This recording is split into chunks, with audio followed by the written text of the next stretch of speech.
Hello, family. Hi, Eli. Hi, Ruby. Hi, Serena. Hi, Violet. So, today we will be reading Chapter 4 of the Phantom Tollbooth. I'm sorry I haven't made a video in a while. It's just with the holidays and I haven't been really feeling like myself, a little bit under the weather, so I'm sorry about that, but we will continue now. So here we go. Chapter 4, Confusion in the Marketplace. Indeed it was, for as they approached, Milo could see crowds of people pushing and shouting their way among the stalls, buying and selling, trading and bargaining. Huge wooden-wheeled carts streamed into the market square from the orchards, and long caravans bound for the four corners of the kingdom made ready to leave.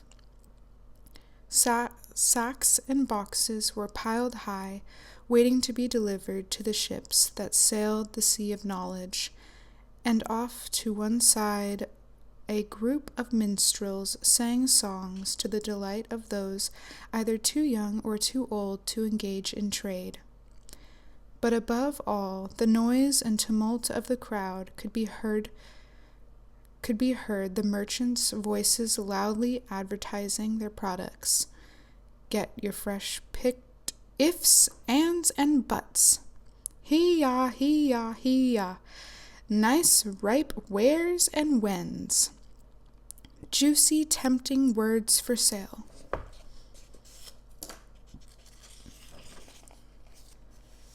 And then there's a little picture of them all in the crowd. That does look very busy.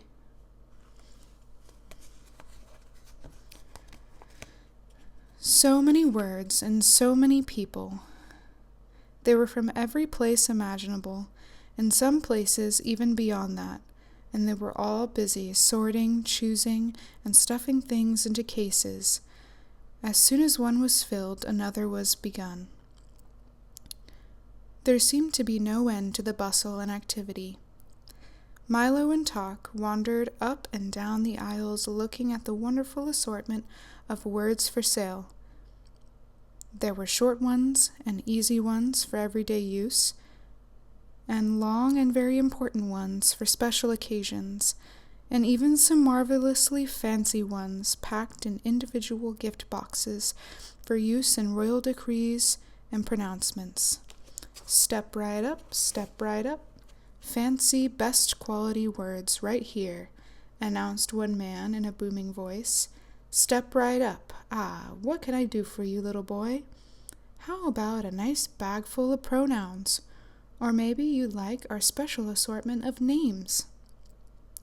Milo had never thought much about words before, but these looked so good that he longed to have some. Look, Talk, he cried. Aren't they wonderful? They're fine if you have something to say, replied Talk in a tired voice, for he was much more interested in finding a bone than in shopping for new words. Maybe if I buy some, I can learn how to use them, said Milo eagerly, as he began to pick through the words in the stall. Finally he chose 3, which looked particularly good to him: quagmire, flabbergast, and upholstery. He had no idea what they meant, but they looked very grand and elegant. How much are these? He inquired, and when the man whispered the answer, he quickly put them back on the shelf and started to walk on.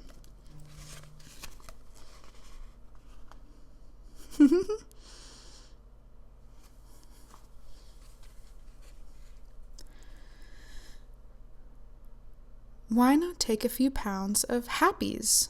Advised the salesman. They're much more practical and very useful for happy birthday, happy new year, happy days, and happy-go-lucky. I'd like to very much, began Milo, or perhaps you'd be interested in a package of goods, always handy for good morning, good afternoon, good evening, and goodbye, he suggested. Milo did did want to buy something, but the only money he had was the coin he needed to get back through the toll booth, and Tock, of course, had nothing but the time. "No, thank you," replied Milo. "We're just looking," and they continued on through the market. As they turned down the last aisle of stalls, Milo noticed a wagon that seemed different from the rest. On its side was a small, neatly lettered sign that said, "Do it yourself," and inside were 26 bins filled with all the letters of the alphabet from A to Z. "These are for people who like to make their own words," the man in charge informed him. "You can pick any assortment you like, or buy a special box complete with all letters, punctuation marks, and a book of instructions. Here, taste an A. They're very good." Milo nibbled carefully at the letter and discovered that it was quite sweet and delicious, just the way you'd expect an A to taste. "I knew you'd like it," laughed the letterman, popping 2 G's and an R into his mouth and letting the juice drip down his chin. "A's are one of our most popular letters. All of them aren't that good," he confided in a low voice. "Take the Z, for instance. Very dry and sawdusty. And the X? Why, it tastes like a trunk full of stale air. That's why people hardly ever use them. But most of the others are quite tasty. Try some more." He gave Milo an I, which was icy and refreshing, and Tock a crisp, crunchy C. "Most people are just too lazy to make their own words," he continued, "but it's much more fun." "It is difficult? I am not much good at making words," admitted Milo, spitting the pits from a P. "Perhaps I can be of some assistance." "ASSISTANCE,"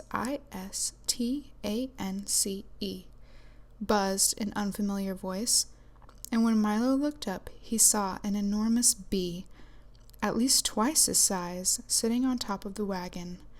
"I am the spelling bee," announced the spelling bee. "Don't be alarmed. ALARMED.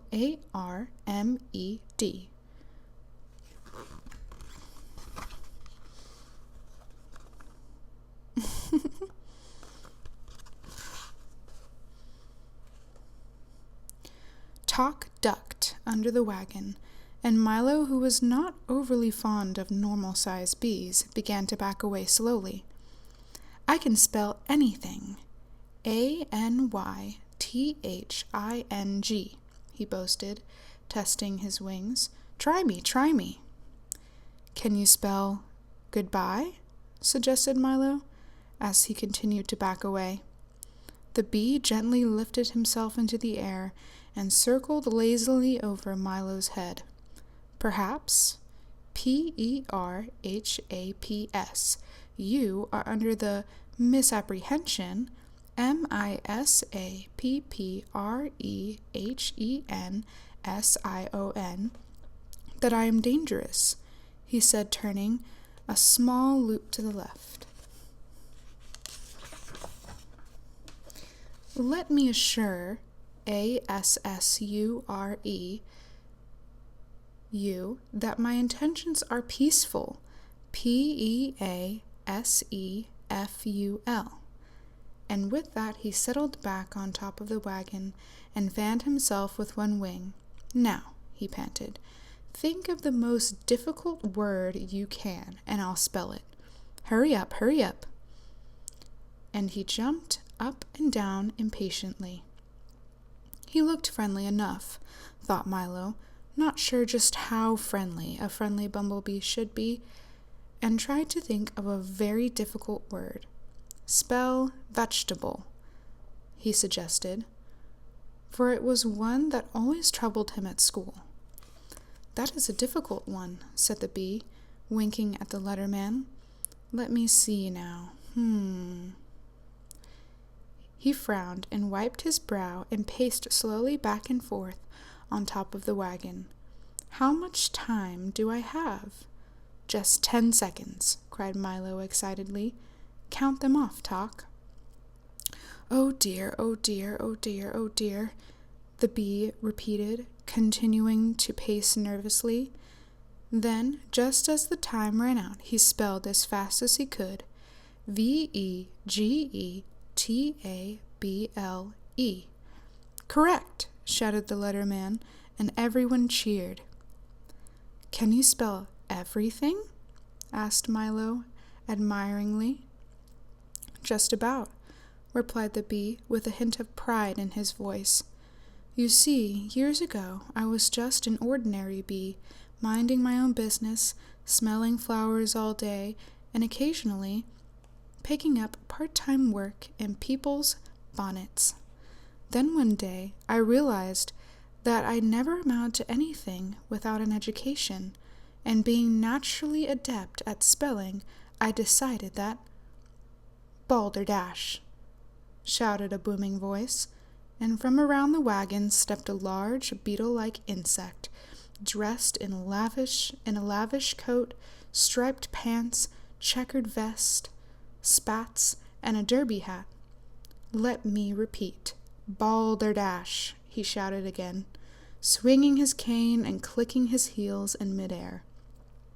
"Come now, don't be ill-mannered. Isn't someone going to introduce me to the little boy? This," said the bee with complete disdain, "is the humbug, a very dislikable fellow."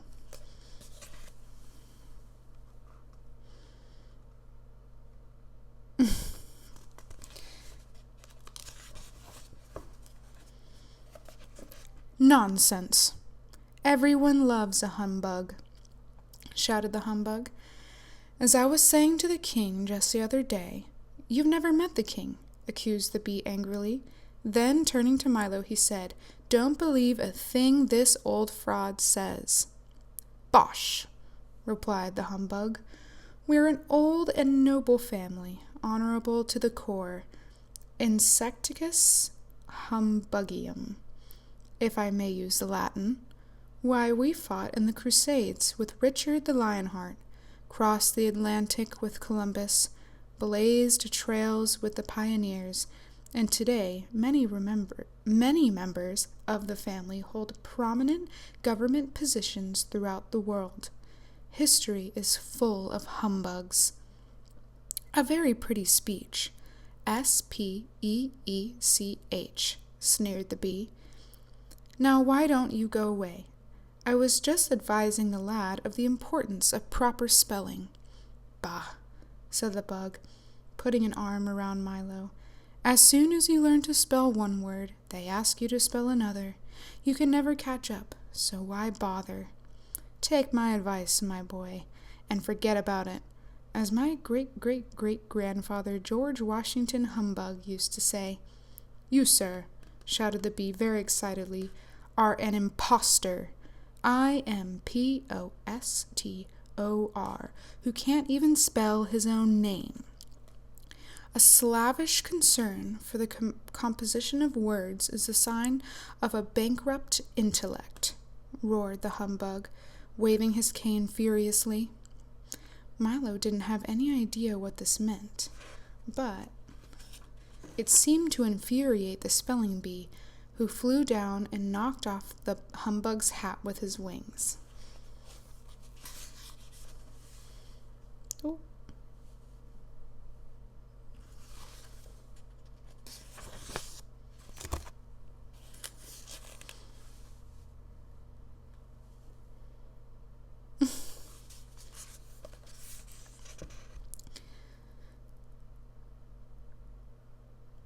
"Be careful," shouted Milo, as the bug swung his cane again, catching the bee on the foot and knocking over the box of W's.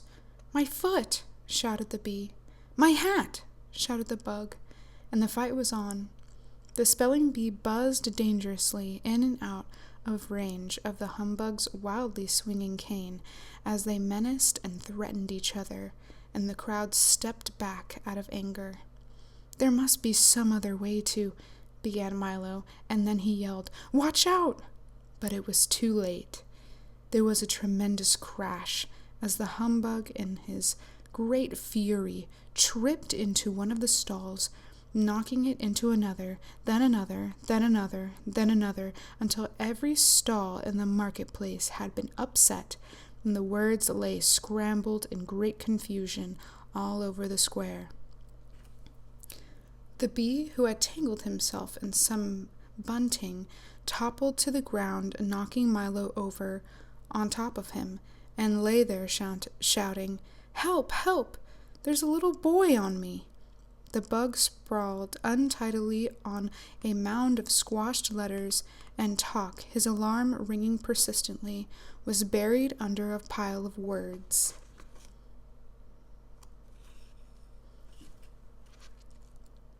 Okay, and that is the end of chapter 4. So, I wonder what's going to happen. It was kind of a cliffhanger. As always, I love y'all so much, and I miss you, and I hope that you have a splendid week. And we will continue on with chapter 5 very soon. Again, I am very sorry about not recording a video in a while, but just know that I think about y'all every day, and I love y'all so much. Okay, well, till next time. Bye.